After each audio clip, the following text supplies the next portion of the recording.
Welcome back again. मैं हूं आशीष और आप देख रहे हैं द लीगल इनसी। एक बहुत ही कॉमन प्रॉब्लम आती है पति और पत्नी के बीच में जब दोनों अलग रहना शुरू कर देते हैं और पिटीशन उन्होंने फाइल कर रखी है। पत्नी ने पिटीशन किसी दूसरे कोर्ट में फाइल कर रखी है और पति ने किसी दूसरे कोर्ट में पिटीशन फाइल कर रखी है। डाइवोर्स पिटीशन हो सकता है, जुडिशियल सेपरेशन का पिटीशन हो सकता है, व्हाटएवर इट मे बी। इस सिचुएशन में दोनों ही लोगों को प्रॉब्लम क्रिएट होती है। या तो पति को बार-बार दूसरे स्टेट में जाना पड़ता है, दूसरे डिस्ट्रिक्ट में जाना पड़ता है उस केस में अपीयर होने के लिए, जो पत्नी ने फाइल कर रखा है।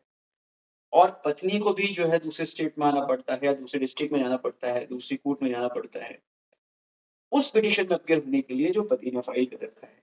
तो यहाँ पर प्रॉब्लम क्रिएट होती है दोनों ही पार्टीज़ के लिए। तो ऐसी सिचुएशन अगर अराइज़ होती है, सिचुएशन अगर आती है, तो इसको कैसे रिज़ॉल्व किया जाए? इसका कोई सॉल्यूशन है? इसका सॉल्यूशन भी हमको हिंदू मैरिज एक्ट में ही मिलता है। हिंदू मैरिज एक्ट का जो सेक्शन 21 ए है, वो इसी के बारे में बात करता है।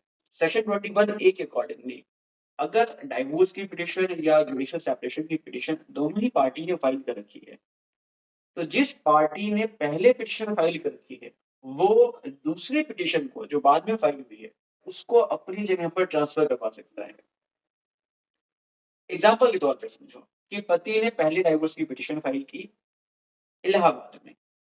और पत्नी ने उसके बाद एक डाइवोर्स की पिटीशन फाइल कर दी दिल्ली में। तो इस पर्टिकुलर सिचुएशन में पति के पास ऑप्शन है कि वो जो पत्नी ने डाइवोर्स की पिटीशन फाइल की है दिल्ली में, उसको जो है ट्रांसफर करवा के इलाहाबाद में ला सकता है। इसके लिए उसको एक ट्रांसफर की एप्लीकेशन लगानी पड़ती है। अब ये ट्रांसफर की जो एप्लीकेशन है वो बेसिकली सुप्रीम कोर्ट के पास अथॉरिटी है केसेस को ट्रांसफर करने की। तो वो सुप्रीम कोर्ट में डायरेक्टली अप्रोच कर सकता है ट्रांसफर पिटीशन के माध्यम से और उस केस को ट्रांसफर करवा सकता है। जब केस ट्रांसफर हो जाएगा तो उसके बाद दोनों ही केस को एक साथ जो है एक ही जगह पर सुना जाएगा और यही बेसिकली इसका सॉल्यूशन है। उम्मीद करता हूँ कि आपको समझ में आया होगा कि किस तरह से आप इस प्रॉब्लम से बच सकते हैं और अपने केस को आगे बढ़ा सकते हैं।